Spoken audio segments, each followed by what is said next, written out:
Foi. Motivation. Surpassement. Fortifiez votre intérieur avec le moment de foi. Ouvrez votre Bible dans le livre d'Exode, chapitre 16, le deuxième livre de la Bible, Exode, chapitre 16. Nous savons, Église, et j'aimerais faire une parenthèse à ce sujet, nous savons, Exode chapitre 16, vous avez trouvé? Oui ou non? Deuxième livre de la Bible, Exode chapitre 16. Nous savons, Église, que les jours que nous vivons sont des jours qui montrent que la situation, elle n'est pas facile. Nous savons que nous vivons des moments qui sont difficiles. Les jours que nous vivons aujourd'hui sont des jours qui annoncent, comme la Bible, elle nous enseigne, sont des jours qui annoncent, Église, le déluge au meilleur, comme à l'époque du déluge. Regardez-moi, s'il vous plaît, Église. Car déluge, il n'y aura plus de déluge qui finira, entre guillemets, avec ce monde dans lequel nous vivons. Mais l'effet est pareil. La Bible dit qu'à l'époque de Noé, comme nous avons pu lire cette semaine, les hommes, les personnes, elles s'enveloppaient dans le mariage. Elles vivaient à l'époque de Noé, cherchant à se marier et marier leurs enfants. Et elles ne cherchaient pas les personnes, regardez, elles ne cherchaient pas du tout écouter la parole de qui? De Dieu. La parole à l'époque de Noé, elle n'existait pas comme elle existe de nos jours. Elle existait en forme de conscience. Ou à l'époque des hommes comme Noé, des hommes qui avaient la responsabilité de parler de ce qui était correct, de ce qui était bon et mauvais, agréable et désagréable. Les hommes, ils ne pensaient qu'à une seule chose, satisfaire leur propre chair, leur corps. Et nous vivons cette même ère qu'à l'époque de Noé. Nous vivons ce même moment. Les personnes, elles ne pensent qu'à satisfaire leur ego, leur volonté. Au point que des fois, quand la personne ne pense qu'à elle, toute situation qu'elle affronte devient pour elle comme une difficulté. Une difficulté. Par exemple, pendant ces jours-là, nous faisons les cultes dimanche matin, 45 minutes. Combien de personnes maintenant, aujourd'hui même, diront comme ça, « Ah, mais avec la pluie, en plus il donne la pluie pour toute la journée, toute la semaine. Si on va à l'église, on doit rester dehors. »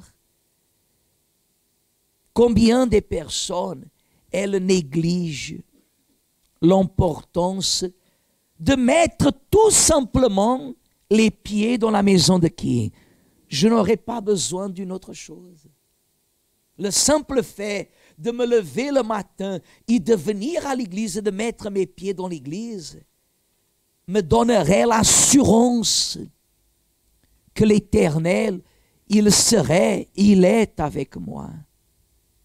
Mais combien de personnes ne voient pas une raison pour venir? parce qu'à vrai dire, son problème est financier. Alors elle peut venir lundi. Son problème est un problème de santé. Elle peut venir dans la semaine. Elle n'est pas enveloppée à satisfaire l'esprit. Elle ne pense qu'à satisfaire la quoi? La chair. Les années vont passer. Cette personne marchera dans un chemin qui l'amènera à la souffrance. Quelques années plus tard, elle décidera finalement de venir à l'église pour que Dieu puisse l'aider, pour que Dieu puisse la secourir. Et difficilement, les personnes témoigneront la gloire de Dieu. Pourquoi? Parce qu'il ne suffit pas de croire, Église. Croire et ne pas pratiquer, cela ne fait absolument rien. Croire et ne pas pratiquer ne me fait rien. Si je suis en voiture et je roule jusqu'au feu rouge, le feu rouge, il est rouge. Mais je constate à l'approche du feu qui est rouge qu'il n'y a pas de voiture ni à droite ni à gauche.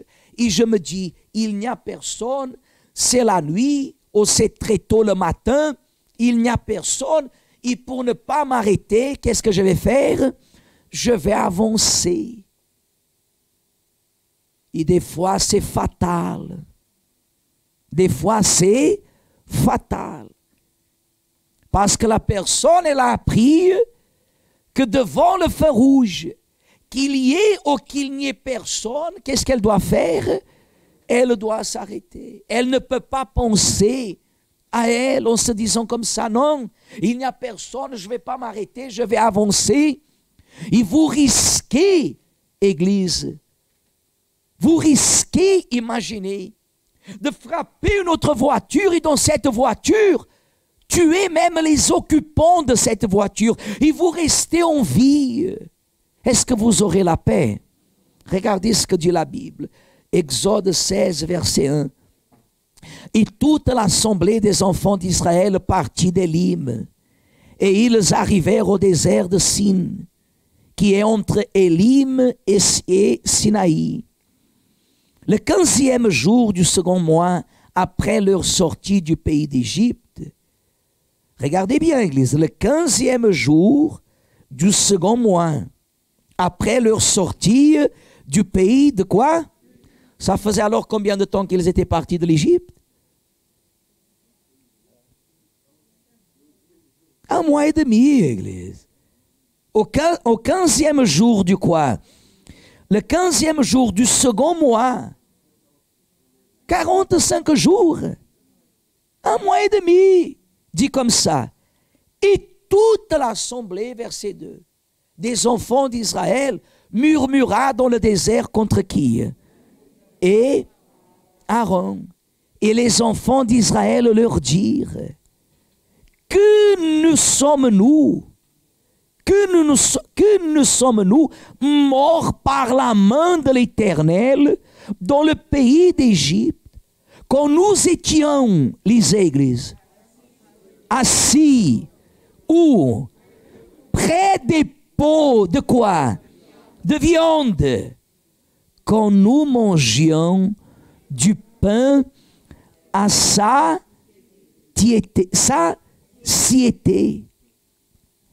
Car vous nous avez menés dans ce désert pour faire mourir de faim toute cette multitude. Regardez, Église, 1 mois et demi après avoir quitté quoi? L'Égypte. 1 mois et demi. 1 mois et demi. Tout simplement, 1 mois et demi après avoir quitté l'Égypte, qu'est-ce qu'ils font, Église? Ils murmurent. Parce qu'ils se retrouvent dans le désert, ce désert qui anticipait l'entrée dans la terre promise, et là, ils murmurent. ils réclament. Ils ont vécu 4 siècles en souffrance. Des générations sont nées, des générations sont mortes. Ils ne savaient pas ni même écrire. Ils ne savaient rien. Et lorsqu'ils se retrouvent vers l'accomplissement de la promesse que Dieu avait faite, parce qu'ils se retrouvent à un moment donné dans une situation qu'ils ne savaient pas qu'est-ce qu'ils allaient manger, ils ont commencé à murmurer. Qu'est-ce que c'était ça? Un manque de foi, comme si Dieu les aurait abandonnés. Ils sont tellement tombés dans le ridicule, pardonnez-moi l'expression, qu'ils ont dit à Moïse, ce que je vous ai dit de lire à haute voix, au verset 3, quand ils ont dit comme ça, que nous sommes morts par la main de l'Éternel dans le pays d'Égypte, quand nous étions assis près. Ils étaient assis où? Près des pots de viande. Ils étaient assis à côté des pots de viande. Mais ils ne mangeaient pas de la viande. Regardez, ils disent, qu'est-ce qu'ils ont dit? Ils ont dit comme ça, quand nous étions assis près des pots de viande, quand nous mangions du pain, à sa quoi? Satiété. Satiété. Bon, comme vous voulez. Ils mangeaient beaucoup du pain. Ils étaient assis à côté des pots de viande. C'est ce genre de personnes que des fois, aux yeux du monde, elles vivent à Paris. Mais à Paris, elles vivent un niveau de vie pire que si elles vivraient. Hein? Où, Église? Où? En Syrie, là où tout a été ravagé, sauf la capitale. Ils réclamaient, on mangeait du pain en abondance. Regardez jusqu'où ils sont arrivés. Pourquoi? Parce qu'ils ne pensaient on va mourir ici dans le désert. Ils méritaient, écoutez le suivant, mais si tu ne mourrais pas ici, si tu ne meurs pas ici, tu serais déjà mort de l'autre côté. Tu serais déjà mort en Égypte. Ainsi, c'est la vie de beaucoup de personnes que lorsqu'elles affrontent une lutte, elles abandonnent. C'est pour cela, Église, que la Bible dit que toute chose concourt pour le bien de ceux qui aiment Dieu. Cette situation, Église, de coronavirus, elle n'a pas été agréable du tout. Elle n'est pas agréable. Et je vais vous dire une chose, ce n'est pas une question de négativité. Le monde montre que la chose, elle peut s'empirer. Je vais vous dire une chose, cette situation, elle ne peut pas nous empêcher de glorifier à qui? À Dieu. C'est dans les moments les plus difficiles, dans les circonstances les plus difficiles, c'est là que vous prouvez où est votre foi. Combien de personnes depuis le mois de mars, elles ne mettent pas les pieds à l'église?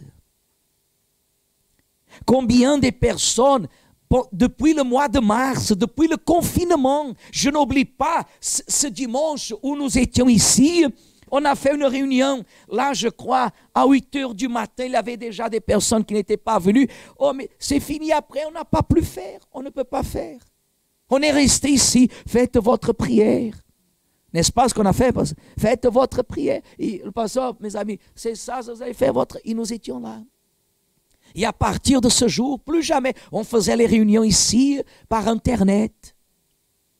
La situation apparemment, mon Dieu, l'église n'a pas de personnes, regarde ce qui arrive, mais toute chose concourt pour le bien de ceux qui aiment Dieu. Si la situation, elle va s'empirer, elle peut s'empirer. Jusqu'à ce que le Seigneur Jésus vienne, ce qui est promis dans la parole de Dieu, certainement va s'accomplir. Ce que nous, on ne peut pas, c'est de rester ici une fois que Jésus va venir et qu'il va prendre son Église. Là, on ne peut pas rester ici. Là, on ne peut pas rester ici. C'est là qu'entre le salut de notre âme, la conscience de considérer ce que vous valorisez le plus. Vous valorisez beaucoup ce que la famille parle à votre sujet, ce que les autres disent à votre sujet. Vous voulez beaucoup avoir une apparence devant les autres. Lorsqu'à vrai dire, Église, si vous pensez uniquement à glorifier à Dieu, à satisfaire à Dieu, vous ne vous inquiétez pas avec ce que les autres pensent ou disent. Parce que votre vie ne concerne personne d'autre. Ma vie ne concerne que qui? Que Dieu. Ce peuple était tellement dur qu'il osait dire, nous étions à côté des pots de viande que les Égyptiens mangeaient. Et nous, on avait le droit que quoi faire? Et de servir. Ils mangeaient beaucoup de pain. Entupir, comme on dit ça. Hein? Comme on dit ça. Hein? Manger beaucoup de pain, vous savez ce que ça veut dire? Mange, avale. Jusqu'à ce que le ventre soit comment? C'est ce qu'ils imposaient. Ce n'est pas ça que Dieu voulait. Mais ce peuple, même dehors de l'esclavage, leur pensée ne pensait pas, leur pensée n'était pas de plaire à qui, mais de se satisfaire à eux-mêmes. C'est ça qui fait la différence. Dans le jour à jour, à quoi pensez-vous? Des fois, Dieu permet que vous passiez par la honte. Dieu permet que vous passiez par une situation difficile pour voir votre attitude. Des fois, la personne, quand elle passe par la honte, elle disparaît. Elle a honte de ce que les autres vont dire. Moi, je ne peux pas avoir honte. Pourquoi j'aurais honte? Si ma vie appartient à qui? Si Dieu a permis que je passe par là, de quoi j'aurais honte? La seule chose que je me permettrais, selon ce que la parole m'enseigne, c'est d'avoir la révolte de ne pas glorifier à qui? À Dieu. Mais honte, je ne dois rien à personne. Et je ne pense qu'à une seule chose, être rempli de la plénitude du Saint-Esprit. Amen. Des ingrats, un peuple ingrat, un peuple qui ne considérait pas à Dieu, un peuple qui n'a pas valorisé ce qu'ils avaient. Comme dans nos jours, la personne ne valorise pas l'Église. La personne ne valorise pas l'Église. Elle ne valorise pas les serviteurs de Dieu, les ouvriers, les ouvrières, les pasteurs. La valeur que vous devez donner seulement, c'est à Dieu, mais elle ne considère pas. Elle ne valorise pas. Venir ou ne pas venir, c'est la même chose. Être ou ne pas être, c'est la même chose. Quand quelqu'un lui questionne de quelque chose, elle est capable de mentir. Elle ne pense pas à glorifier à qui? À Dieu. Je vous invite, sortez d'ici ce matin, rentrez chez vous, mangez bien, et dans l'après-midi, allez dans un hôpital. Allez voir ce que les personnes dans un hôpital, elles n'ont pas et que vous avez. Allez voir. Allez voir les personnes qui sont dans un hôpital maintenant. Allez voir les personnes qui sont dans une clinique. Allez là-bas. Et vous allez comprendre la grâce que Dieu vous a donnée.